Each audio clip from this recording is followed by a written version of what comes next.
Hello दोस्तों, स्वागत है आपका मेरे यूट्यूब चैनल में जिसका नाम है मैथ्स लेवल अप। यहाँ पर हम लोग मैथ पढ़ते हैं। आज की वीडियो में हम लोग कॉमर्शियल अर्थमेटिक का सेट 2 को सॉल्व करेंगे जो कि टर्म 2 के लिए है। जैसे कि आप लोग को पता है कि आप लोग के एग्जाम में आप लोग का 19 क्वेश्चन आएगा और 19 में से आपको सिर्फ 13 क्वेश्चन को सॉल्व करना है।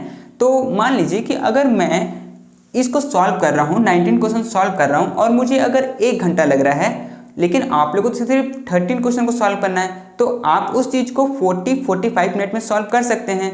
और अगर सोचिए कि आपको 90 मिनट्स टाइम मिला है और आप उस चीज़ को 40-45 मिनट में कंप्लीट करके और सर को सबमिट कर रहे हैं, तो सोचिए उस टाइम का फीलिंग क्या होगा। सब स्टूडेंट आपकी तरफ देखेंगे, कितना अच्छा लगेगा, है ना। तो उसके लिए आप लोग को क्या करना है कि जैसे कि आप लोग को पता है कि आप लोग का मैक्सिमम क्वेश्चन जो होगा वो सेट 1, सेट 2, सेट 3 इससे रिलेटेड ही क्वेश्चन आएगा। तो आप लोग का ये चीज़ जब हो सकता है जब आप सेट 1, सेट 2, सेट 3 को बना लीजिए और साथ में जो भी आपके एग्जाम में चैप्टर्स आ रहे हैं उसको कंप्लीट कर लीजिए। तो उससे होगा क्या, जैसे ही आप क्वेश्चन देखिएगा वैसे ही आपको उसका सॉल्यूशन पता चल जाएगा, उसका आंसर पता चल जाएगा। तो उसके लिए आप क्या करिए कि तीनों चीज़ को कंप्लीट करिए और साथ में जो भी चैप्टर आ रहा है उसको भी कंप्लीट करिए, ठीक है। तो जैसे कि आज तो मैं सेट 2 बना रहा हूँ, सेट 1 में बना चुका हूँ, उसका लिंक मैं डिस्क्रिप्शन में दे दूंगा और कल मैं सेट 3 का बना दूंगा, उसका भी लिंक डिस्क्रिप्शन में दे दूंगा, ठीक है। तो आप लोग वहाँ जाके अपना कंप्लीट कर सकते हैं और साथ में मैं जो भी चैप्टर कंप्लीट किया हूँ, परसेंटेज का, सिंपल इंटरेस्ट का और भी जो बाकी है उसको भी मैं जल्दी से जल्दी कंप्लीट कर दूंगा, ठीक है। तो उसका भी लिंक मैं डिस्क्रिप्शन में डाल दूंगा, आप उसको भी जाके देख लीजिएगा, ठीक है। तो चलिए अब हम लोग सेट 2 को बनाना स्टार्ट करते हैं। तो एक एक करके मैं क्वेश्चन को सॉल्व करूंगा। ये तो ग्रुप ए का है, ठीक है, और ग्रुप बी भी है, आप लोगों का ग्रुप सी भी है, ठीक है। तो एक एक करके क्वेश्चन को सॉल्व करते हैं। इस 7 क्वेश्चन में से आपको एग्जाम में सिर्फ 5 क्वेश्चन को सॉल्व करना है। मैं तो ये पूरा क्वेश्चन को सॉल्व करवा दे रहा हूँ, ठीक है। तो चलिए स्टार्ट करते हैं, ठीक है। तो चलिए हम लोग क्वेश्चन नंबर 1 को सॉल्व करते हैं। तो क्वेश्चन नंबर 1 में हम लोगों से क्या पूछा है, What will be the interest on 9,000 at 3% for 5 years? हम लोगों से पूछा है कि What will be the interest, कितना इंटरेस्ट होगा 9,000 पे अगर हम लोग 9,000 5 साल के लिए अगर 3% के हिसाब से अगर किसी को दिए हैं तो हम लोग को 5 साल के बाद कितना इंटरेस्ट मिलेगा, ठीक है। क्वेश्चन में ये पूछा है, ठीक है। तो इसमें इंटरेस्ट निकालना है। तो हम लोग को पता है कि इंटरेस्ट निकालने का फॉर्मूला क्या होता है, PRT/100, ठीक है। P यहाँ पर क्या है, P से प्रिंसिपल, R से रेट ऑफ इंटरेस्ट और T से टाइम, ठीक है। तो हम लोग का P क्या है, P है 9,000, प्रिंसिपल है 9,000, रेट ऑफ इंटरेस्ट 3% मतलब 3/100 इंटू टाइम, टाइम है 5 ईयर्स, ठीक है। अब 2 जीरो से 2 जीरो कट, 90 इंटू 3 270 इंटू 5। तो इसको सॉल्व करेंगे तो हो जाएगा ₹1350, ठीक है। तो ये हो जाएगा हम लोग का आंसर। मतलब अगर हम लोग 9,000 रुपीज़ किसी को दिए हैं 5 साल के लिए और 3% के हिसाब से, तो 5 साल के बाद हम लोग को इंटरेस्ट मिलेगा 1350, ठीक है। तो ये वाला क्वेश्चन आपको समझ में आ गया होगा। तो चलिए इसके बाद क्वेश्चन नंबर 2 को बनाते हैं। मैं इसको मिटा देता हूँ, ठीक है। तो क्वेश्चन नंबर 2 में क्या पूछा है, if the cost price is 8,000, अगर कॉस्ट प्राइस 8,000 रुपये है एंड सेल्स प्राइस इज 10,000 और सेल्स प्राइस 10,000 है, then what will be the profit percentage. तो प्रॉफिट परसेंटेज कितना होगा वो हम लोग को बताना है। तो इसका मतलब सबसे पहले हम लोग तो प्रॉफिट निकालना पड़ेगा, ठीक है। तो क्वेश्चन नंबर 2 का सॉल्यूशन, तो प्रॉफिट कैसे निकालते हैं, प्रॉफिट निकालने का फॉर्मूला होता है profit is equal to, profit निकालने का formula sales price minus cost price, ठीक है, ठीक है। तो दोनों चीज़ हम लोग को गिवन है। तो सेल्स प्राइस कितना है, सेल्स प्राइस है 10,000, 10,000 रुपये में हम लोगों ने बेचा है, लेकिन हम लोगों ने खरीदा था 8,000 रुपये में, ठीक है। कॉस्ट प्राइस 8,000 रुपीज़, ठीक है। तो इसको माइनस करेंगे तो आएगा 2,000, ठीक है। तो मतलब 2,000 रुपये का हम लोग को प्रॉफिट हो गया है, ठीक है। लेकिन हम लोग से प्रॉफिट परसेंटेज पूछा है, तो ठीक है प्रॉफिट परसेंटेज निकालते हैं। तो profit percentage is equal to, इसका फॉर्मूला होता है प्रॉफिट बाय कॉस्ट प्राइस, ठीक है। देखिए अगर यहाँ पर कॉस्ट प्राइस भी आता है और सेल्स प्राइस भी आता है, डिपेंड करता है कि आपको क्वेश्चन में पूछा क्या है। जैसे कि अगर बोले कि सेल्स प्राइस पे लेना है तो हम लोग यहाँ पर सेल्स प्राइस लेंगे, अगर क्वेश्चन में कुछ नहीं बोला है तो हमेशा कॉस्ट प्राइस लेंगे, ठीक है। तो यहाँ पर वैसा कुछ बोला नहीं था तो इसीलिए हम लोग कॉस्ट प्राइस लिए, ठीक है, इंटू 100। सॉल्व करेंगे तो प्रॉफिट कितना हुआ था 2,000 का, 2,000, कॉस्ट प्राइस कितना है 8,000 और 100, ठीक है। सॉल्व करेंगे तो 3 जीरो से 3 जीरो कट, इससे ये कट 2 के टेबल से ये आएगा 4 बार में, ये आएगा 1 बार में, 4 से ये कट कितना 25 बार में, तो इसका मतलब कितना आया 25%। ठीक है, तो इसको ऐसे सॉल्व करना था, इजी था। तो प्रॉफिट परसेंटेज कितना आया 25%। ठीक है, तो ये था क्वेश्चन नंबर 2। चलिए क्वेश्चन नंबर 3 को बनाते हैं। ठीक है, क्वेश्चन नंबर 3 में क्या पूछा गया है, व्हाट परसेंट ऑफ 250 इज 75, कितना परसेंट 250 का 75 होगा। ठीक है, ये क्वेश्चन पूछा है। ठीक है, तो देखो व्हाट परसेंट, ये तो हम लोग को नहीं पता है, तो व्हाट परसेंट को मैं एक्स ले लेता हूँ, एक्स परसेंट। ठीक, परसेंट के लिए तो मेरे नीचे 100 करना पड़ेगा, किसका 250 का, 250 इक्वल टू 75। ठीक है, 250 का कितना परसेंट 75 होगा, ये हम लोग को बताना है। तो इसको बस सॉल्व करेंगे। ठीक है, तो सॉल्व कैसे करेंगे, देखिए 1 0 से 1 0 गया, ये 3 का है। ठीक है, और 25 5 के टेबल से 5 बार में, और ये 5 के टेबल से 2 बार में। ठीक है, तो अब तो कटेगा नहीं, तो ये काम करते हैं, इसको लिख लेते हैं x इंटू 5/2 इक्वल टू 75। ठीक है, अब जो ये 5 है ये क्रॉस मल्टीप्लाई, मतलब ये नीचे चला जाएगा और 2 ऊपर चला जाएगा, तो ये हो जाएगा x इक्वल टू 75 इंटू 2/5। ठीक है, 5 नीचे आ गया और 2 ऊपर चला गया, तो 5 को अगर 75 से काटे तो आएगा 15। ठीक है, तो x इक्वल टू 15 इंटू 2 30, तो इसका मतलब कि x का वैल्यू आ गया 30, मतलब 250 का 30% 75 होगा। ठीक है, बस यही क्वेश्चन पूछा था, तो ये आपका आंसर हो जाएगा, इजी था। ठीक है, तो ये क्वेश्चन आ सकता है एग्जाम में, इंपॉर्टेंट है, बहुत बार पूछा भी गया है। ठीक है, तो ठीक है, ये था क्वेश्चन नंबर 3। चलिए क्वेश्चन नंबर 4 को बनाते हैं। ठीक है, तो क्वेश्चन नंबर 4 में क्या पूछा है, ए trader allow a discount of 10% on each article. एक ट्रेडर है, मतलब एक व्यापारी है, जो कि डिस्काउंट देता है 10%, अगर कोई सामान खरीदता है, कोई आर्टिकल खरीदता है, तो उसको 10% का डिस्काउंट देता है। ठीक है, हाउ मच अमाउंट एक कस्टमर हैज टू पे, एक कस्टमर को कितना अमाउंट पे करना पड़ेगा फॉर एन आर्टिकल ऑफ ₹1250। अगर वो कोई सामान खरीदता है 1250 रुपये का, तो उसको कितना पे करना पड़ेगा, उसको डिस्काउंट को माइनस करके पे करना पड़ेगा। इसका मतलब कि अगर मैं इसको सॉल्व करूँ तो क्वेश्चन नंबर 4 को, तो मान लेते हैं लिस्ट प्राइस जो है, लिस्ट प्राइस जो है आर्टिकल का, वो कितना है 1250 रुपीज़। ठीक है, इतना है। इसमें से हम लोग डिस्काउंट को माइनस करेंगे, कितना परसेंट 10%, तो 10% डिस्काउंट माइनस कर देते हैं, तो ये कितना हो जाएगा 1250 का 10% होगा 125। आपको ये निकालने तो आता होगा कि किसी का अगर 10% निकालना है, 20% निकालना है, तो कैसे निकालते हैं, है ना। तो मैं वही किया हूँ यहाँ पर। ठीक है, कि इसका 10% निकाल के यहाँ पर कर दिया और इसको माइनस कर दे रहे हैं। इसको माइनस करेंगे तो आएगा कितना 1125। ठीक है, तो ये हो जाएगा उसका सेलिंग प्राइस। तो इतना रुपए में वो सेल करेगा, मतलब जो हम लोग का कस्टमर है उसको कितना रुपए देना पड़ेगा 1125 रुपीज़। ठीक है, तो कस्टमर हैज़ टू पे ₹1125 रुपीज़। ठीक है, तो ये था क्वेश्चन नंबर 4। तो चलिए क्वेश्चन नंबर 5 को बनाते हैं। ठीक है, तो क्वेश्चन नंबर 5 क्या है, what will be the selling price if cost price is ₹1200 and loss is 20%। Selling price क्या होगा अगर कॉस्ट प्राइस है 1200 और लॉस परसेंट 20%। ठीक है, तो पहले मान लेते हैं कि कौन सा 5 नंबर का कि जो हम लोग का कॉस्ट प्राइस है, कॉस्ट प्राइस वो है हम लोग का 1200। ठीक है, इसमें से लॉस को माइनस कर देंगे, लॉस कितना 20%, तो 20% लॉस को माइनस कर देंगे, तो ये कितना में 20%, 1200 का 20% अगर निकालेंगे तो ये होगा 240। ठीक है, इसको इसमें से माइनस कर देंगे तो कितना आएगा 960। ठीक है, तो ये हो जाएगा सेलिंग प्राइस, तो इतना में उस सामान को बेचा जाएगा। ठीक है, तो इजी था, ये आपको समझ में आ गया होगा। चलिए तो इसके बाद क्वेश्चन नंबर 6 को सॉल्व करते हैं। ठीक है, तो क्वेश्चन नंबर 6 में क्या पूछा है, how much is 10% of 5 dozen orange. ठीक है, कि 5 डजन ऑरेंज का 10% कितना होगा, ये क्वेश्चन में पूछा है। ठीक है, तो क्वेश्चन नंबर 6 हम लोग को जैसे कि पता है कि 1 dozen is equal to 12 orange, मतलब 12 होता है, तो मैं मान लेता हूँ 12 ऑरेंजेस। ठीक है, 12 ऑरेंजेस। ठीक है, तो अगर हम लोग को 5 डजन, क्योंकि क्वेश्चन में तो 5 डजन का पूछा है, तो 5 डजन में कितने ऑरेंजेस होंगे, तो 5 × 12 और ये हो जाएगा 60 ऑरेंजेस।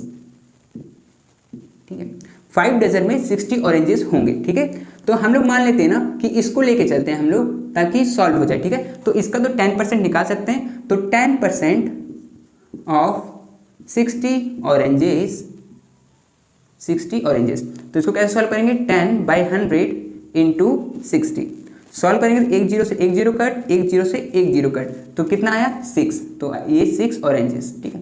तो 5 डजन का 10% होगा 6 ऑरेंजेस, तो चाहे तो आप इसको 6 ऑरेंजेस भी लिख सकते हैं और चाहे तो आप इसको हाफ डजन भी लिख सकते हैं, ठीक है, हाफ डजन, ठीक है, हाफ डजन, ठीक है। क्योंकि जैसे कि हम लोग जैसे केला लेने जाते हैं तो बोलते हैं कि 1 दर्जन में 12 केला, तो 6 केला कितना हुआ, हाफ दर्जन, ठीक है। तो वही, तो इसीलिए आप चाहे तो ये भी लिख सकते हैं और ये भी लिख सकते हैं, ठीक है। तो आपको इस समझ में आ गया होगा। चलिए एक लास्ट क्वेश्चन है, क्वेश्चन नंबर 7, उसको भी सॉल्व करते हैं, ठीक है। तो क्वेश्चन नंबर 7 में क्या पूछा गया है, what will be the amount of discount, discount का अमाउंट कितना होगा if the list price is 3500, अगर किसी सामान का जो प्राइस है वो 3500 रुपीज़ है and rate of discount is 20%, और जो डिस्काउंट जो मिल रहा है वो 20% मिल रहा है, ठीक है। तो सॉल्व करते हैं इसको, क्वेश्चन नंबर 7 को, ठीक है। तो इसमें क्या है, लिस्ट प्राइस जो है, लिस्ट प्राइस वो है ₹3500, ठीक है। तो इसमें क्या करना है, हम लोग को माइनस करना है 20% डिस्काउंट, 20% डिस्काउंट, ठीक है। तो 3500 का 20% होगा 700, ठीक है। इसको मैं निकाल के दिखा दूं क्या, चलो देखिए यहाँ दिखा देता हूँ, ठीक। 3500 इंटू 20/100, ठीक है, 20% ऐसे, तो 1 0 से 1 0 कट, 1 0 से 1 0 कट, 350 इंटू 2, 350 को अगर 2 से मल्टीप्लाई करोगे तो आएगा 700, ठीक है। तो 700 इसमें से इसको माइनस करेंगे तो आएगा 2800, ठीक है, इतना रुपीज़। हम लोगों से क्वेश्चन में पूछा है कि डिस्काउंट कितना देना पड़ेगा, है ना, what will be the amount of discount, तो अमाउंट ऑफ डिस्काउंट हो जाएगा amount of discount is equal to ₹700, हम लोगों को 700 रुपीज़ डिस्काउंट देना पड़ेगा, ठीक है। तो ये था क्वेश्चन नंबर 7, आपको ये समझ में आ गया होगा, कोई दिक्कत होगा तो आप कमेंट कर सकते हैं, ठीक है। तो ये तो क्वेश्चन खत्म हो गए ग्रुप ए के, चलो ग्रुप बी का मैं लिख लेता हूँ, उसके बाद सॉल्व करेंगे, ठीक है, आप लोग लिख लीजिए। तो चलिए ग्रुप बी को सॉल्व करते हैं। तो क्वेश्चन नंबर 8 में क्या पूछा गया है, if an amount is deposited into bank, अगर बैंक में एक अमाउंट को डिपॉजिट किया गया है, जमा किया गया है एट 5% के हिसाब से, एंड गिव्स इंटरेस्ट ऑफ ₹40, और जो कि हम लोग को 40 रुपीज़ इंटरेस्ट देता है इन 100 डेज, 100 डेज में 40 रुपीज़ इंटरेस्ट देता है, व्हाट इज द अमाउंट, तो वो अमाउंट क्या होगा जो हम लोगों ने जमा किया था बैंक में, ठीक है। तो हम लोग को ये नहीं पता है कि बैंक में हम लोगों ने कितना रुपए जमा किया था, लेकिन ये सब पता है कि हम लोग को 100 दिन में 40 रुपए का इंटरेस्ट मिला है, और जो कि इंटरेस्ट रेट है वो 5% के हिसाब से, ठीक है। तो इसको कैसे सॉल्व करेंगे, देखिए पहले हम लोग को इसमें जो गिवन है ना वो पहले लिख लेते हैं, ठीक है। तो हम लोग गिवन क्या है, पी, तो हम लोग को पता ही नहीं है कि हम लोगों ने कितना अमाउंट डिपॉजिट किया था, इसका मतलब हम लोग को पी निकालना होगा। आर हम लोग को पता है क्या, रेट ऑफ इंटरेस्ट पता है क्या, हाँ 5% है वो पता है, और क्या पता है, इंटरेस्ट भी पता है, इंटरेस्ट कितना, हाँ 40 रुपीज़ 40, ये हम लोग को पता है। और क्या पता है, टाइम भी पता है, टाइम कितना 100 डेज, ठीक है, ये पता है। अब जितना भी गिवन था वो सब हम लोगों ने लिख चुका है, अब हम लोग क्वेश्चन बनाना स्टार्ट कर सकते हैं। देखो हम लोग तो इंटरेस्ट मतलब पी निकालना है, तो इसका फॉर्मूला होता है, लेकिन आपको मैंने बताया है कि एक फॉर्मूला से आप सब कुछ निकाल सकते हैं, ठीक है। जैसे कि अभी हम लोग को पता है कि I इज इक्वल टू, मतलब सिंपल इंटरेस्ट का जो फॉर्मूला होता है वो होता है PRT/100, ठीक है, ये होता है। P मतलब प्रिंसिपल, R मतलब रेट ऑफ इंटरेस्ट, और T मतलब टाइम। हम लोग गिवन जो है उस जगह पर हम लोग पुट कर देते हैं, डाल देते हैं। तो I हम लोग को इंटरेस्ट पता है 40, तो हम लोग 40 डाल देते हैं। P नहीं पता है तो P को रहने देते हैं। R पता है रेट ऑफ इंटरेस्ट कितना 5%, तो 5/100, ठीक है। टाइम कितना 100, तो यहाँ पर 100 डेज है। हम लोग को यहाँ पर जो लिखना होता है वो ईयर में लिखना होता है, लेकिन अगर डेज में दिया है तो डेज में कन्वर्ट करना पड़ेगा। तो एक साल में कितने दिन होते हैं 365, तो यहाँ पर 365, ठीक है। अगर ईयर में देता तो हम लोग सिर्फ ईयर लिखते, लेकिन अगर डेज में दिया है तो हम लोग डेज में लिखें। अगर मंथ में देता तो ऊपर वाला भी मंथ में लिखते और नीचे वाला भी मंथ में लिखते, ठीक है। तो अभी डेज था तो डेज में लिखें। अब इसको सॉल्व करते हैं, तो सॉल्व कैसे करेंगे, देखो 100 से 100 कट हो गया, और 5 टेबल से ये कट हो गया 73 बार में, ठीक है। तो हम लोग का बचा क्या, बचा 40 इक्वल टू P/73। अब 73 जो है वो डिवाइड में है इस तरफ जाएगा तो इससे मल्टीप्लाई हो जाएगा, तो ये हो जाएगा 40 इंटू 73 और इधर क्या बचेगा, सिर्फ P। इसको मल्टीप्लाई कर लेते हैं, तो मल्टीप्लाई करते हैं 73 को 40 से, हो जाएगा 0 0 इंटू 4 2 1 29, तो ये हो जाएगा 2920, ठीक है। तो इसको सॉल्व करेंगे तो आएगा 2920, ठीक है। तो हम लोग का प्रिंसिपल क्या आया, 2920, मतलब हम लोगों ने बैंक में 2920 रुपीज़ डिपॉजिट किए थे और उसका हम लोग को 100 दिन के बाद इंटरेस्ट मिला है ₹40, ठीक है। तो ये वाला क्वेश्चन आपको समझ में आ गया होगा, इसको लिख लीजिए। इसके बाद में क्वेश्चन नंबर 9 को सॉल्व करवाता हूँ, ठीक है। इसको मैं मिटा देता हूँ। तो चलिए क्वेश्चन नंबर 9 को सॉल्व करते हैं। क्वेश्चन नंबर 9 में क्या कहा गया है, if an article is sold for ₹2400, अगर किसी आर्टिकल को, किसी सामान को अगर 2400 रुपये में बेचा जाता है, there is a profit of 400, तो हम लोग को 400 रुपीज़ का प्रॉफिट होता है, ठीक है। What will B it's selling price, तो उसका सेलिंग प्राइस क्या होगा if it is sold at 10% loss, अगर हम लोग को 10% लॉस में उसको बेचना है तो सेलिंग प्राइस क्या होगा वो पूछा है, ठीक है। तो उसके लिए हम लोग को कॉस्ट प्राइस पता होना चाहिए। तो चलिए इसको सॉल्व करते हैं, ठीक है। क्वेश्चन नंबर 9 को कैसे सॉल्व करेंगे, बहुत इजी है। देखिए सेलिंग प्राइस दिया हुआ है, क्या है सेलिंग प्राइस, सेलिंग प्राइस जो है वो है 2400, ठीक है, 2400 रुपीज़ है।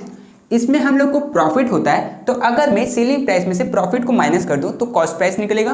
तो इसमें से मैं माइनस कर देता हूं प्रॉफिट को, ठीक है, प्रॉफिट को माइनस करते हैं। तो प्रॉफिट कितना है 400 रुपीज़, तो 400 रुपीज़ को मैं माइनस कर देता हूं तो इसमें से बचेगा 2000 रुपीज़। तो ये क्या आया, ये आया कॉस्ट प्राइस। कॉस्ट प्राइस मतलब उस सामान का कॉस्ट जो है वो 2000 रुपीज़ है, ठीक है। अब हम लोग को इस चीज़ को बेचना है 10% के लॉस में, ठीक है। तो मान लेते हैं कि कॉस्ट प्राइस जो है वो 2000 रुपीज़ है और इसमें से हम लोग माइनस कर देते हैं कितना परसेंट लॉस, 10%, तो 10% लॉस को।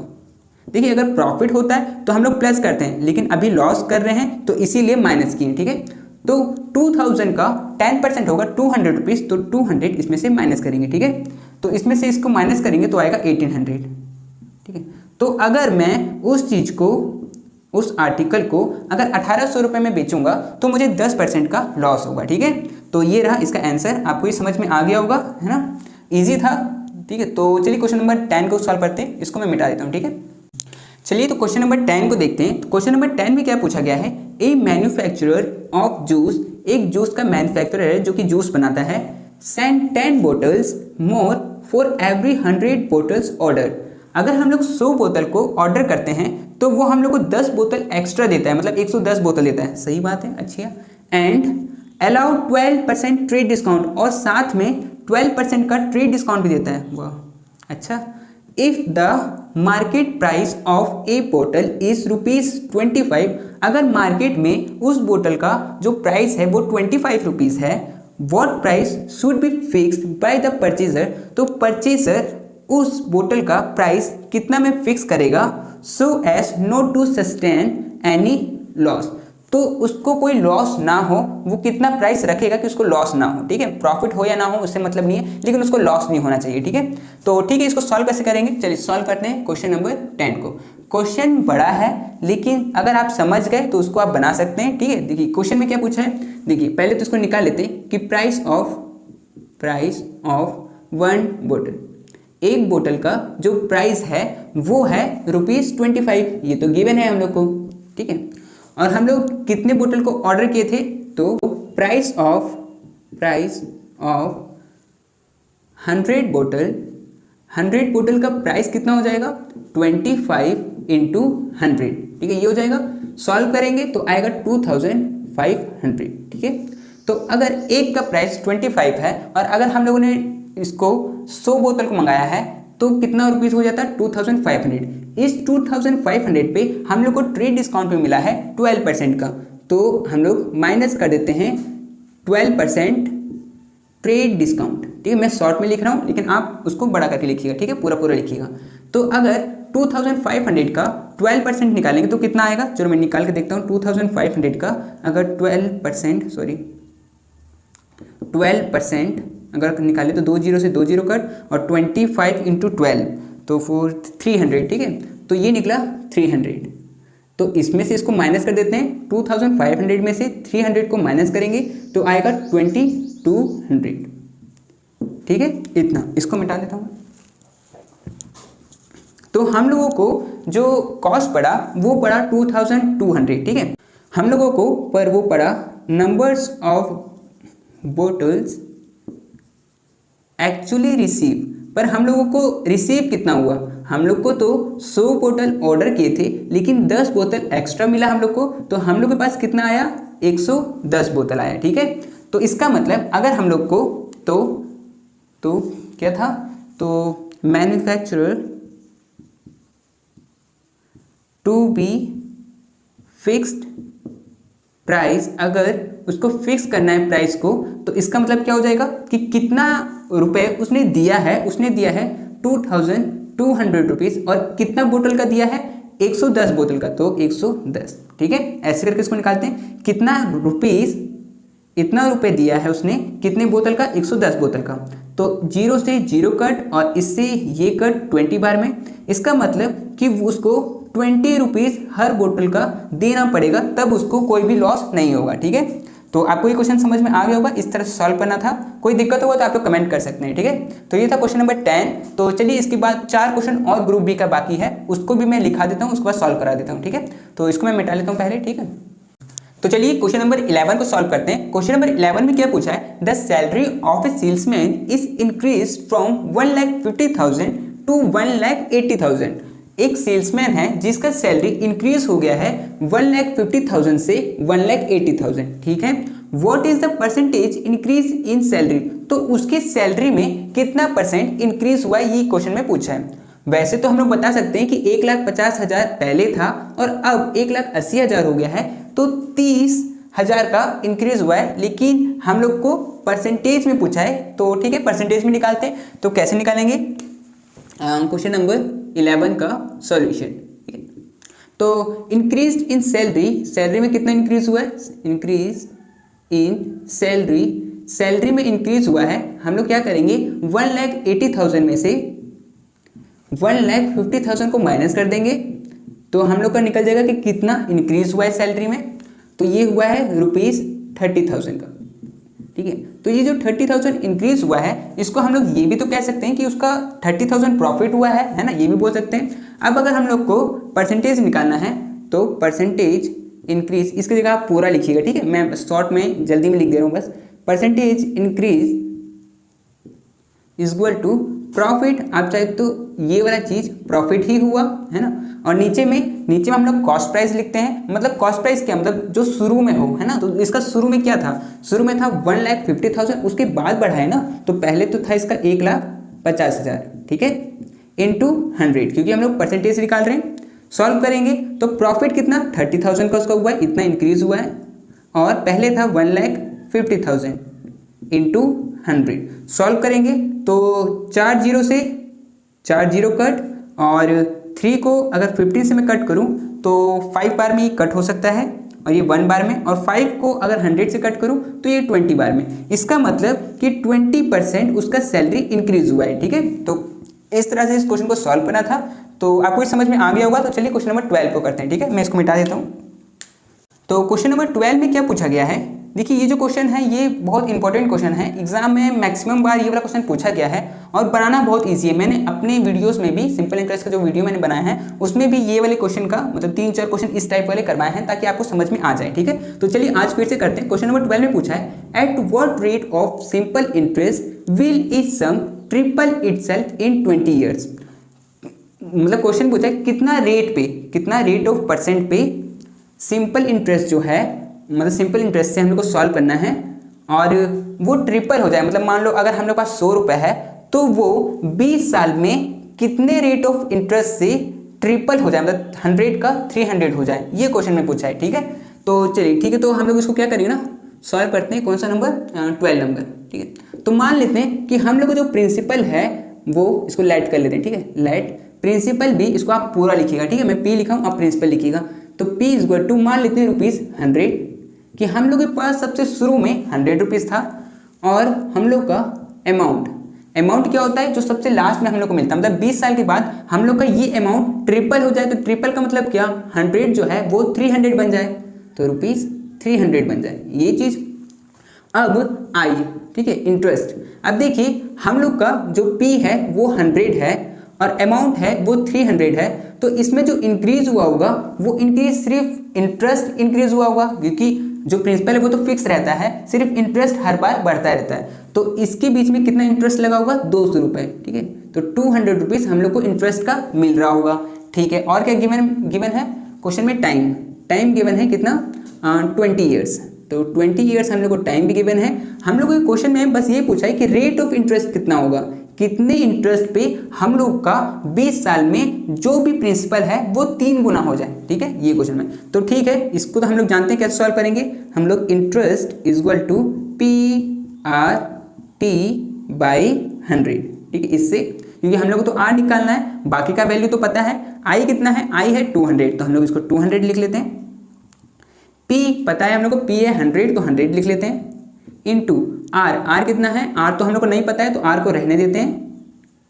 और टाइम हम लोग को पता है, टाइम है 20 ईयर्स, तो 20 लिख लेते हैं, ठीक है। ईयर है इसलिए हम लोग नीचे में कुछ नहीं लिख रहे हैं। अगर ऊपर में मंथ का होता तो नीचे में भी मंथ, मतलब एक साल में 12 मंथ होते हैं, तो नीचे में 12 लिखते। अगर डेज में होता तो ऊपर अगर डेज में लिखेंगे तो नीचे भी डेज में लिखना पड़ता है, ठीक है।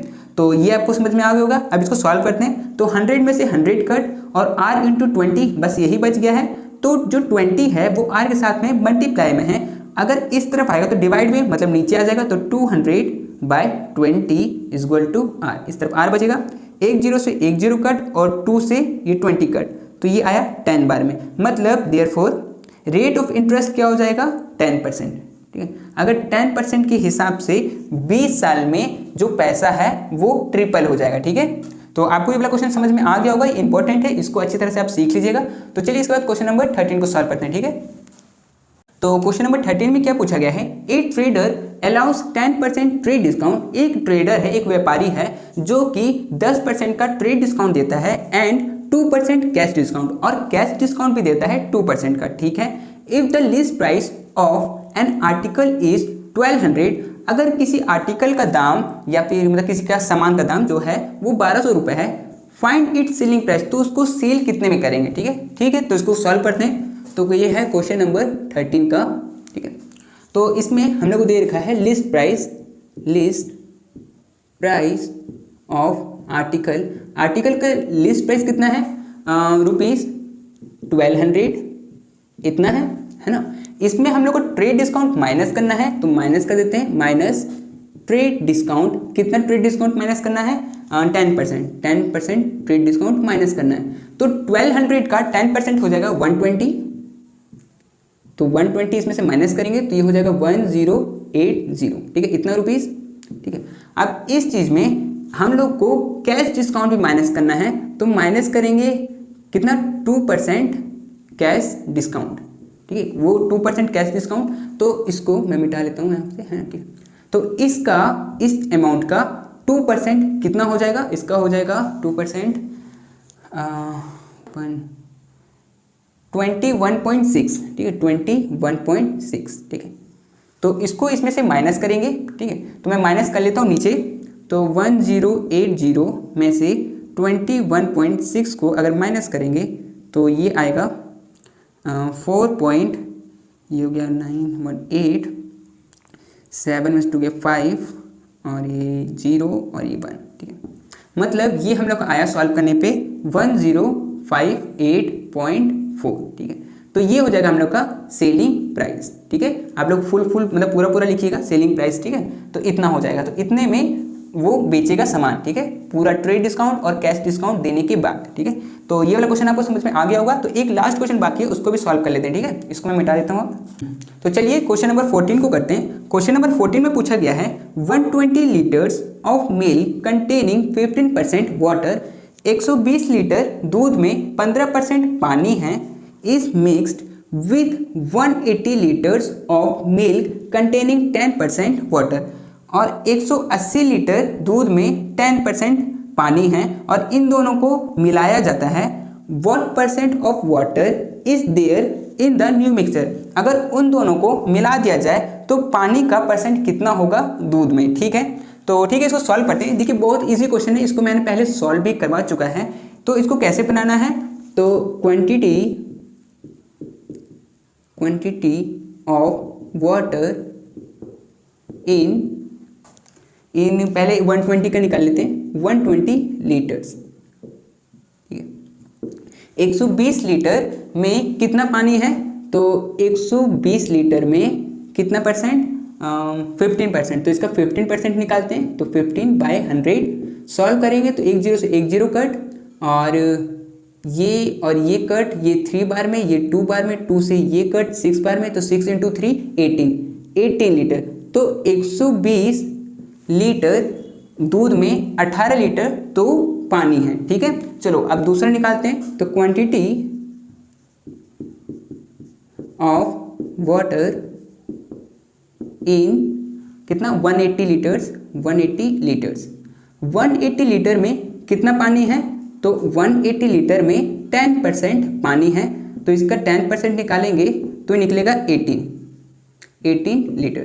तो 180 लीटर दूध में भी 18 लीटर पानी है। तो टोटल क्वांटिटी ऑफ वाटर, तो टोटल क्वांटिटी ऑफ वाटर, तो टोटल पानी कितना हो जाएगा, पहले भी 18 लीटर था और उसके बाद भी 18 लीटर, तो 18 + 18 ये हो गया 36, मतलब 36 लीटर पानी है। और न्यू मिक्सचर मतलब अगर हम लोग दोनों को 120 लीटर वाले दूध को भी और 180 लीटर वाले दूध को भी, दोनों को अगर मिक्स कर देंगे तो एक न्यू मिक्सचर बनेगा, और इसका क्वांटिटी कितना होगा, 120 + 180, दोनों को सॉल्व करेंगे तो आएगा 300। ठीक है, इतना आएगा। हम लोगों से पूछा है पानी का परसेंट कितना। ठीक है, तो percentage of water in new mixture में पानी का क्वांटिटी। ठीक है, तो पानी का पूछा है, तो पानी कितना 36 है और टोटल कितना है 300 है, और इंटू करेंगे 100 से, 2 0 से 2 0 गया और 3 से 36 गया 12 बार में, तो इसका मतलब निकला 12%, मतलब कि 300 लीटर दूध में 12% तो पानी है। ठीक है, तो यही क्वेश्चन में पूछा था, तो इजी था, देख लीजिए ये क्वेश्चन आ सकता है एग्जाम में। तो ठीक है, इसके बाद में ग्रुप सी के क्वेश्चन को भी सॉल्व करते हैं। ठीक है, तो इसको मैं मिटा देता हूँ, ठीक है, और क्वेश्चन लिख लेता हूँ। ठीक है, तो चलिए ग्रुप सी के क्वेश्चन को सॉल्व करते हैं। तो ग्रुप सी में आपका 5 क्वेश्चंस आएंगे और उस 5 क्वेश्चंस में से आपको कोई से भी 3 क्वेश्चंस को सॉल्व करना है। ठीक है, तो चलिए क्वेश्चन नंबर 15 में क्या बोला है, और ये सब ना 5 मार्क्स का होगा। ठीक है, तो क्वेश्चन नंबर 15 इसमें बोला गया है, तेजस बोरो ₹30,000 फ्रॉम 2 क्रेडिटर। एक तेजस नाम का एक लड़का है जिसने 2 क्रेडिटर से, क्रेडिटर वो होते हैं जिससे हम लोग पैसा लेते हैं, तो 2 क्रेडिटर से उसने 30,000 रुपये लिए हैं। हम लोग को ये नहीं बताया गया है कि पहले से कितना लिया गया है, दूसरे से कितना लिया गया है, बस टोटल बता दिया गया है कि दोनों से मिला के टोटल 30,000 रुपये लिया गया है। Interest rate of first one is 10%। First का जो इंटरेस्ट रेट है वो 10% है, एंड सेकंड वन इज 8%, और सेकंड का जो इंटरेस्ट रेट है वो 8% है। ठीक है, आफ्टर 2 ईयर ही पेड टोटल 5,600 एज इंटरेस्ट। 2 साल के बाद उसको 5,600 रुपीज़ दोनों क्रेडिटर को इंटरेस्ट के रूप में देना पड़ा। Find the amount taken from both creditor.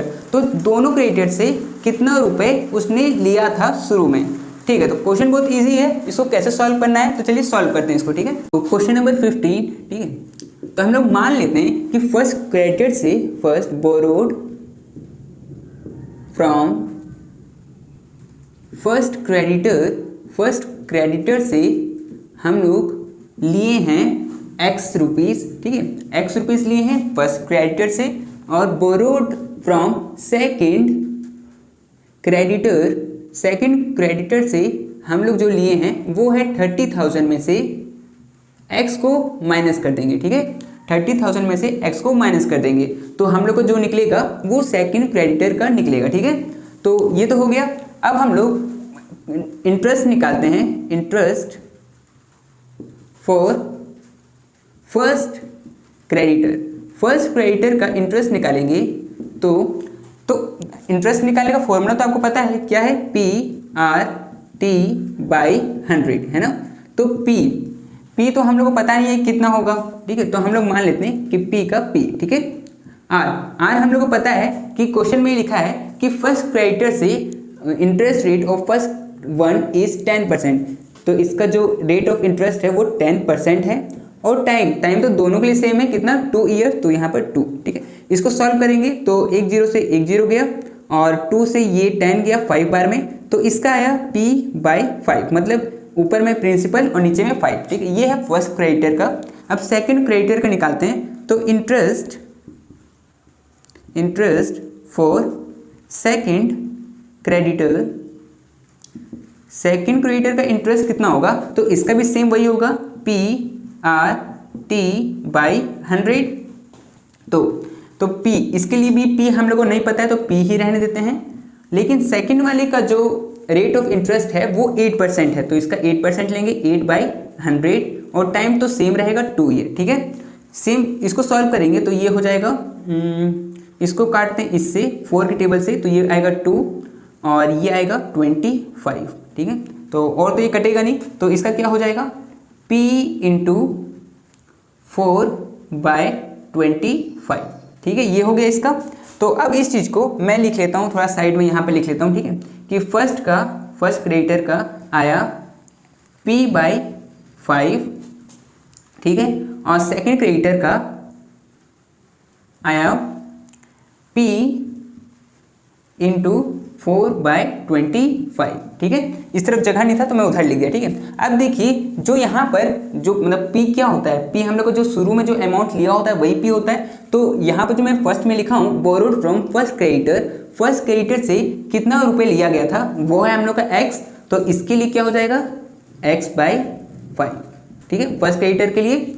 और इसके लिए क्या हो जाएगा, सेकंड के लिए P क्या था, सेकंड के लिए था 30,000 में से X को माइनस करना, तो इसके लिए हो जाएगा 30,000 माइनस X, ये तो P का वैल्यू इतना हुआ, और इंटू 4/, तो यहाँ पर इंटू 4/25, ठीक है। अब इस चीज़ को सॉल्व करते हैं, तो जो ये 4 है ये इसके साथ पूरे के साथ मल्टीप्लाई होगा, मतलब ये 4 एक बार 30,000 के साथ मल्टीप्लाई होगा और एक बार X के साथ होगा, तो ये क्या हो जाएगा 4 × 30,000, तो ये 1,20,000 और माइनस और X मतलब 4X, एक बार 4X के साथ हुआ तो 4X हो गया। नीचे में क्या बाकी है, सिर्फ 25, तो 25 रहने देते हैं, ठीक है। तो ये हो गया, इसको मान लेते हैं इक्वेशन 1 और इसको मान लेते हैं इक्वेशन 2, ठीक है। आपको ये समझ में आया होगा, ठीक है। तो इसके बाद और है, तो इसको मैं पहले मिटा लेता हूँ, ठीक है। तो अब क्या करेंगे हम लोग कि जो ये हम लोग का इक्वेशन 1 और इक्वेशन 2 है, इसको हम लोग क्या करेंगे, ऐड करेंगे। क्यों, क्योंकि ये फर्स्ट वाले का इंटरेस्ट ये है और सेकंड वाले का इंटरेस्ट ये है ना। तो हम लोग को ये चीज़ तो बताया ही गया है कि दोनों का जो इंटरेस्ट हम लोग दिए थे वो दिए थे 5,600, ठीक है। इतना इंटरेस्ट दोनों का मिला के, तो अगर दोनों का जोड़ देंगे तो इतना ही बनेगा, तो दोनों को जोड़ देते हैं, एडिंग या फिर अकॉर्डिंग टू क्वेश्चन भी आप लिख सकते हैं, ठीक है। मैं अकॉर्डिंग टू क्वेश्चन लिख देता हूँ, ठीक है। तो अकॉर्डिंग टू क्वेश्चन में क्या कहा गया है कि दोनों के इंटरेस्ट में अगर जोड़ेंगे तो X/5 प्लस और उसका इंटरेस्ट कितना है 1,20,000 और माइनस 4x/25, ठीक है, इतना है।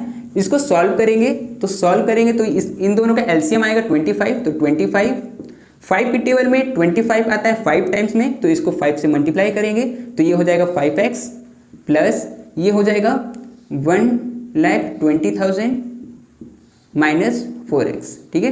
अब ये सेम क्यों हुआ, क्योंकि 25 की टेबल में 25 आता है 1 बार में, तो ये पूरे को मल्टीप्लाई करेंगे 1 से तो सेम ही आएगा, है ना। चलो तो अब आगे करते हैं। तो 5x में से माइनस 4x करेंगे तो 1x बचेगा, तो चाहे तो 1x लिखिए या फिर सिर्फ x लिखिए, बात एक ही है, प्लस 1,20,000, ठीक। और साथ में ये इंटरेस्ट था ना, ये भी इंटरेस्ट है, ये भी इंटरेस्ट है, इन दोनों को जोड़ के कितना आता, जो कि क्वेश्चन में दिया है 5,600, ठीक है।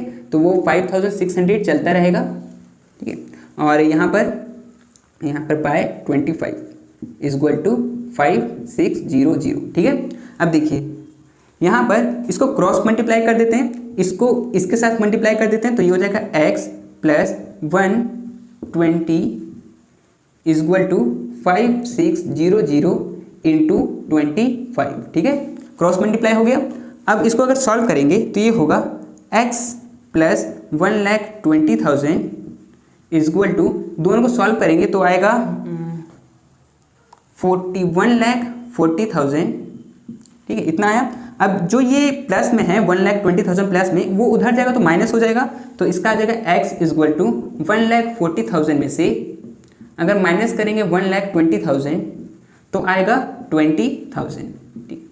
तो ये x का वैल्यू निकल चुका है हम लोग का। x का क्या था, मतलब फर्स्ट क्रेडिटर जो था वो उससे हम लोग लिए हैं 20,000 रुपीज़, तो सेकंड वाले से कितना लिए थे, ये हो गया फर्स्ट क्रेडिटर के लिए इतना। सेकंड क्रेडिटर के लिए कितना था, उसके लिए था 30,000 में से माइनस x, ये था सेकंड क्रेडिटर का। तो अगर 30,000 में से मैं x का वैल्यू कितना है 20,000 अगर माइनस करता हूँ तो कितना निकल के आएगा 10,000। तो सेकंड क्रेडिटर से हम लोग 10,000 फर्स्ट से लिए हैं 20,000 और सेकंड से लिए 10,000, ठीक है। तो इस तरह से इस क्वेश्चन को सॉल्व करना था। तो क्वेश्चन इजी था, लंबा था लेकिन इजी था क्वेश्चन, ठीक है, आपसे ये बन सकता था और इंपॉर्टेंट क्वेश्चन भी है, तो इसको प्रैक्टिस जरूर करिएगा और अच्छी तरह से समझिएगा। कोई दिक्कत होगा तो आप कमेंट में बताइएगा, मैं उसको फिर से इसको समझा दूंगा, ठीक है। तो ये था क्वेश्चन नंबर 15। तो चलिए इसके बाद क्वेश्चन नंबर 16 को करते हैं, ठीक है। मैं इसको मिटाता हूँ। तो क्वेश्चन नंबर 16 को बनाते हैं। क्वेश्चन नंबर 16 में पूछा गया है, ए मैन सेल्स 2 हॉर्सेस, एक आदमी है जो कि 2 घोड़े को बेच रहा है एट ₹1955 रुपीज़ में पर हॉर्सेस, मतलब एक घोड़े का जो दाम है वो 1955 रुपीज़ है। From first horse he make a profit of 15%, पहले वाले घोड़े से वो 15% का प्रॉफिट कमाता है। And from the second horse he gate A loss of 15%, लेकिन सेकेंड घोड़े से वो 15% का लॉस, ठीक है। तो फाइंड हिज टोटल प्रॉफिट और लॉस, तो उसको घोड़े बेचने से प्रॉफिट हुआ है कि लॉस हुआ है, या फिर प्रॉफिट लॉस हुआ है तो कितना लॉस हुआ है, ठीक है। जो भी कुछ हुआ है वो हम लोग को बताना है। तो ठीक है, इस क्वेश्चन को सॉल्व करते हैं। देखिए ये 5 मार्क्स का क्वेश्चन है तो थोड़ा सा बड़ा होगा ही, लेकिन हार्ड नहीं है। आप अगर इसको क्वेश्चन को समझ गए तो इसका सॉल्यूशन भी आपसे बन जाएगा, ठीक है। तो चलिए इसको सॉल्व करते हैं क्वेश्चन नंबर 16 को, ठीक है। तो मान लेते हैं कि selling price of first horse, पहले हॉर्स को सेल किए हैं कितने रुपीस में, ₹1955 रुपीज़ में, ठीक है। इतना में क्या, हाँ ठीक है, इतना में। और इसी चीज़ से हम लोग को प्रॉफिट भी हुआ है, ठीक है, 15%। तो प्रॉफिट ऑन दिस हॉर्स, और इस हॉर्स से हम लोग को प्रॉफिट भी हुआ है कितना, 15%, है ना। तो 15% प्रॉफिट हुआ है, ठीक है, ये चीज़। और तो ठीक है, चलो मान लेते हैं कि लेट सेलिंग प्राइस अगर 115 है, देन कॉस्ट प्राइस इज 100, ठीक है। देखिए ये चीज़ मैंने क्या लिखा है, जैसे कि अगर किसी चीज़ का जो कॉस्ट प्राइस है वो अगर 100 है और अगर उस चीज़ पे हम लोग को 15% का प्रॉफिट मिल रहा है तो हम लोग उसको बेचेंगे कितना, 115 रुपये में। यहाँ पर भी सेम वही कंडीशन है कि बेचा तो गया है इतना में और इसमें 15% प्रॉफिट भी हुआ है, तो हम लोग को कॉस्ट प्राइस निकालना है, ठीक है। तो हम लोग मान लेते हैं, ठीक है। तो सेलिंग प्राइस अगर 1 होगा तो देन कॉस्ट प्राइस इज 100/115, ठीक है। जो ये 115 है वो नीचे चला जाएगा, ठीक है। अब सेलिंग प्राइस, अब हम लोग ये वाला ले सकते हैं 1955। अगर जो सेलिंग प्राइस है वो अगर इतना हो, देन कॉस्ट प्राइस इज, तो कॉस्ट प्राइस कितना हो जाएगा 100/115 इंटू 1955, ठीक है। इसको मल्टीप्लाई कर दिए इससे। अब इसको अगर सॉल्व करेंगे तो सॉल्व करके आएगा,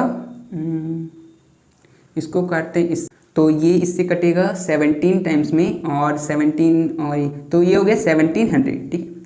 तो जो पहले घोड़ी का जो कॉस्ट प्राइस था वो 1700 था और उसको बेचा गया 15% प्रॉफिट में, मतलब 1955 रुपीज़ में उसको बेचा गया था, ठीक है। तो ये था फर्स्ट नंबर, ठीक है। चलिए सेकंड घोड़े का भी अब देखते हैं। तो सेलिंग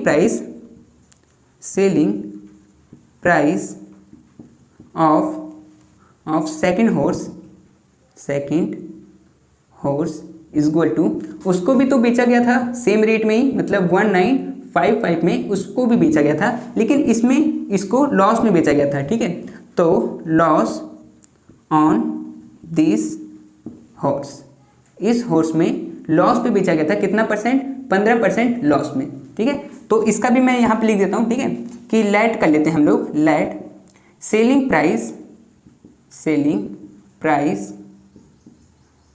प्राइस अगर 85 है, देन कॉस्ट प्राइस इज 100। ठीक है, इसके अकॉर्डिंग अगर किसी चीज़ का प्राइस 100 रुपये है और उसको अगर 15% के लॉस में अगर बेचा जाए तो 100 का 15% हो जाएगा 15 रुपीज़, मतलब 1500 में माइनस करेंगे तो 85 में बिकेगा, है ना। तो इस लाइन का मतलब वही हुआ कि अगर सेलिंग प्राइस 85 है तो कॉस्ट प्राइस उसका रहा होगा 100। ठीक है, तो अब इसको एक का पहले निकालते हैं, तो selling price 1, then cost price is 100/85। ठीक है, जो 85 है वो नीचे आ जाएगा जैसे हम लोग ऊपर वाले सॉल्व किए थे। अब निकालते हैं सेलिंग प्राइस कितना, अगर 1955 है तो then cost price is 100/85 into 1955। ठीक है, सॉल्व करेंगे इसको तो 85 को इससे काटेंगे। ठीक है, तो ये कटेगा 23 बार में, तो ये हो जाएगा 2300। ठीक है, अगर आपको नहीं दिख रहा होगा तो मैं बता दे रहा हूँ कि यहाँ पर आंसर जो आया है वो 2300 आया है। ठीक है, तो यहाँ पर मैं लिख देता हूँ total cost price of horses, दोनों घोड़े का जो कॉस्ट प्राइस कितना था, इसका था फर्स्ट वाले का 17,1700 प्लस सेकंड वाले का था 2300, दोनों को जोड़ेंगे तो आएगा 4000। ठीक है, 4000 रुपीज़ आएगा। तो दोनों का जो कॉस्ट प्राइस था वो इतना था, लेकिन दोनों का सेल्स प्राइस कितना है, तो total sales price of horses, दोनों घोड़े को कितने में बेचा गया था, एक का दाम था 1955। ठीक है, तो 1955 प्लस 1955। ठीक है, तो इसको बेचा गया 3910। ठीक है, इतना में इसको बेचा गया। तो अगर इतना में इसको बेचा गया तो इसमें प्रॉफिट हुआ कि लॉस हुआ, देखो कॉस्ट प्राइस ज़्यादा है और सेल्स प्राइस कम है तो लॉस ही हुआ होगा। तो लॉस कितने का हुआ होगा, तो loss is equal to sales price minus cost price, है ना। ये चीज़ हम लोग करते हैं। तो सेल्स प्राइस हम लोग का कितना है 3910। देखो ये लॉस निकाल रहे हैं ना, सॉरी लॉस निकाल रहे हैं, प्रॉफिट नहीं निकाल रहे हैं। तो कॉस्ट प्राइस में से सेल्स प्राइस को माइनस करेंगे, तो कॉस्ट प्राइस में से सेल्स प्राइस को माइनस करेंगे। तो कॉस्ट प्राइस कितना है 4000 और सेल्स प्राइस कितना है 3910। तो इसका आंसर क्या आ जाएगा ₹90। ठीक है, मतलब 90 रुपये का नुकसान हुआ है उसको। ठीक है, तो यहाँ पर अगर आपको नहीं दिख रहा होगा तो मैंने बोल दिया है, आपको समझ में आ जाएगा। और अगर कोई दिक्कत होगा तो फिर आप मुझे कह सकते हैं। ठीक है, तो देखिए इस तरह से ये क्वेश्चन को सॉल्व करना था, तो ये आपको समझ में आ गया होगा। तो चलिए इसके बाद आगे कुछ क्वेश्चन बाकी है उसको भी करते हैं। ठीक है, तो जो क्वेश्चन नंबर 17 था मैं आपको वो वाला नहीं करवा रहा हूँ क्योंकि उसको समझने में आपको थोड़ा दिक्कत हो सकता है। तो वो वाला चीज़ में जब डिस्काउंट वाला चैप्टर में आपको करवाऊंगा तो उस वीडियो में मैं आपको समझा दूंगा। ठीक है, तो अभी क्वेश्चन नंबर 18 को हम लोग सॉल्व करते हैं। तो क्वेश्चन नंबर 18 में कहा गया है the price of A cinema ticket was ₹50। अगर जो सिनेमा हॉल का जो टिकट है वो अगर 50 रुपये है, इट रिड्यूस्ड बाय 20%, और उस टिकट का दाम अगर 20% कम कर देते हैं, so the total sales gone up by 28%। तो सेल बढ़ जाता है, मतलब लोग ज़्यादा टिकट खरीदने लगते हैं, कितना 28% बढ़ जाता है। What is the percentage increase in the cinema viewer. तो जो सिनेमा हॉल में जो व्यूअर है वो अब ज़्यादा देखेंगे, तो वो कितना % ज़्यादा देखेंगे वो हम लोग को बताना है। ठीक है, तो क्वेश्चन बहुत ईजी है, चलो इसको सॉल्व करते हैं। कैसे करेंगे क्वेश्चन नंबर 18 को। ठीक है, मान लेते हैं लेट टोटल व्यूअर बी 100। ठीक है, कि जो टोटल व्यूअर है वो 100 है। ठीक है, ऐसे मान लेते हैं। और प्राइस ऑफ टिकट का जो प्राइस है वो है ₹50। ठीक है, 50 रुपीज़ है। अब ये था पहले का, लेकिन इसमें हम लोग का कितना % का रिड्यूस हुआ है, 20% का, तो इसमें हम लोग माइनस कर देते हैं 20%। तो 20% अगर हम लोग इसमें कम करेंगे तो ये कितना हो जाएगा, 50 का 20% होगा 10 रुपीज़। तो 10 अगर मैं इसमें से माइनस करूँगा तो आएगा 40, है ना, 40 आएगा, क्योंकि इसमें से 20% अब रेट कम हो चुका है, तो अब रेट हो चुका है 40 रुपीज़, ठीक है, ये हो चुका है। और total sales of ticket before reduction, reduce होने से पहले टिकट कितना बिकता था, टोटल सेल कितना होता था। तो एक टिकट का दाम था 50 रुपये पहले और टोटल टिकट बिकता था 100, तो उस टाइम रुपये आता था 5000, ठीक है, 5000 रुपीज़ आता था पहले। लेकिन अब क्या हुआ है, अब प्राइस घट गया है, उसके वजह से 28% बढ़ गया है, ठीक है। Sales due to decrease price, sales price के कम होने से थोड़ा बढ़ गया, सेल्स बढ़ गया ना, प्राइस के कम होने से कितना बढ़ गया, 28% बढ़ गया, इंक्रीज हो गया, ठीक है, इंक्रीज हो गया, ठीक है। तो हम लोग क्या करेंगे, पहले क्या, तो टोटल सेल्स अब कितना हो रहा है, मान लेते हैं टोटल सेल्स अब कितना होगा, पहले 5000 रुपीज़ तो आते थे, ठीक है, पहले 5000 आते थे, लेकिन इसमें प्लस 28% का इंक्रीज हुआ है, तो 5000 का मैं एक काम करता हूँ ना, साइड में निकाल लेता हूँ, ठीक है। 5000 का 28% अगर इसको सॉल्व किया जाए तो 15 to 28, तो ये हो जाएगा 1400, ठीक है। अगर इसमें 1400 अब अगर ऐड कर देंगे तो ये हो जाएगा 6400, ठीक है। इसको मैं मिटा देता हूँ पहले। तो पहले इतना सेल होता था, अब अगर 28% इंक्रीज हो गया है तो 28% हुआ 1400, अब इतना ज़्यादा इंक्रीज हो गया, तो अब हम लोग को मिल रहा है 6400 रुपीज़, ठीक है, इंक्रीज होने पे। तो हम लोग अब निकालते हैं कि नंबर्स ऑफ सिनेमा व्यूअर कितना हो जाएगा, नंबर ऑफ सिनेमा व्यूअर अब कितना हो जाएगा। देखिए अब हम लोग पास पैसा आ रहा है 6400 रुपीज़, ठीक है, लेकिन जो टिकट का जो प्राइस है वो तो अब 40 रुपीज़ रह गया है, 50 रुपीज़ तो रहा नहीं, तो 40 रुपीज़ जब रह गया तो नीचे में 40 लेंगे, तो ये है एक टिकट का इतना दाम है, टोटल टिकट का दाम ऊपर लिखा हुआ है। अब इसको अगर हम काटेंगे, ठीक है, तो ये कट क्या आएगा 1 और ये जाएगा 6 और 0, मतलब 160, ठीक है। तो पहले आते थे 100 व्यूअर सिनेमा हॉल में, लेकिन अब कितने आ रहे हैं, अब 160 आ रहे हैं। तो अब कितना इंक्रीज हुआ, इंक्रीज इन व्यूअर में कितना इंक्रीज हो गया, अब आ रहे हैं व्यूअर, अब आ रहे हैं 160, पहले आते थे 100, तो इंक्रीज हुआ है 60 का। तो चाहे तो 60 लिखे या फिर 60% लिखे, बात एक ही है, क्योंकि हम लोग शुरू में 100 लिए थे इसीलिए। तो 60% का इंक्रीज हुआ है हम लोग का। अगर हम लोग 20% प्राइस कम किए हैं तो सेल्स 28% इंक्रीज हुआ है, तो 60% व्यूअर अब ज़्यादा आ रहे हैं पहले से, ठीक है। तो इस क्वेश्चन बस इतना ही पूछा था, तो ये आपको समझ में आया होगा। तो चलिए क्वेश्चन नंबर 19 को सॉल्व कर लेते हैं, लास्ट क्वेश्चन, ठीक है। तो इसको मैं मिटा लेता हूँ।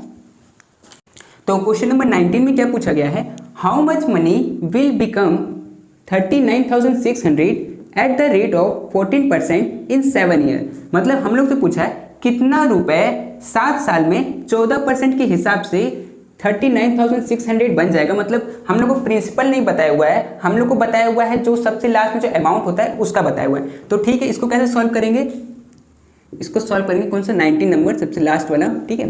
तो हम लोग को एक चीज़ पता है कि अमाउंट का फॉर्मूला क्या होता है। अगर हम लोग को अमाउंट निकालना हो तो इसका होता है प्रिंसिपल में हम लोग ऐड करते हैं इंटरेस्ट, ठीक है, इंटरेस्ट को ऐड करते हैं ना, ये चीज़ होता है। हम लोग को इसमें अमाउंट पता है, प्रिंसिपल भी नहीं पता है और ना ही इंटरेस्ट पता है। तो हम लोग इसमें क्या करते हैं, अमाउंट का क्या है, अमाउंट 39,600 रुपीज़, ठीक है। प्रिंसिपल को P मान लेते हैं, प्लस इंटरेस्ट का फॉर्मूला तो आपको पता है, इंटरेस्ट निकालने का फॉर्मूला होता है PRT/100, तो P × R × T/100, ठीक है, इसको इधर सॉल्व करेंगे और इसको ये वाला, ठीक है। तो अब इसको सॉल्व करते हैं, इसको रहने देते हैं यहीं पर 39,600 को, और पी को भी रहने देते हैं। पी का वैल्यू तो नहीं पता है, लेकिन यहाँ पर कुछ कुछ का वैल्यू पता है, उसको सॉल्व कर लेते हैं। तो पी का नहीं पता है, इसको रहने देते हैं। आर तो हम लोग को पता है कितना 14%, तो यहाँ पर 14/100 इंटू टाइम भी पता है कितना 7, तो यहाँ पर 7 लिख लेते हैं, ठीक है। ये हो गया सॉल्व, ठीक है। अब आगे करते हैं, इस चीज़ को तो ऐसे ही रहने देते हैं 39,600, और पी को भी ऐसे ही रहने देते हैं, प्लस इसको सॉल्व करेंगे। तो अगर मैं इसको सॉल्व करूँ तो ये हो जाएगा 52 के टेबल से, और ये हो जाएगा 7, ठीक है। तो ऊपर का अगर सॉल्व करिए तो 7 × 7 49 और नीचे 50, तो P प्लस मल्टीप्लाई में है इंटू 49/50, ठीक है, ये चीज़ आया। तो अगर इसको मैं सॉल्व करूँ तो ये हो जाएगा 39,600, और इस तरफ क्या है P प्लस P × 49P, ये हो जाएगा 49P/50, ठीक है, इतना हो गया। अब इसको सॉल्व करते हैं। देखिए इसको सॉल्व कैसे करेंगे, इसके नीचे कुछ नहीं है तो 1 ले सकते हैं। इन दोनों का एलसीएम लेंगे 50 और 1 का, तो 50 ही आएगा।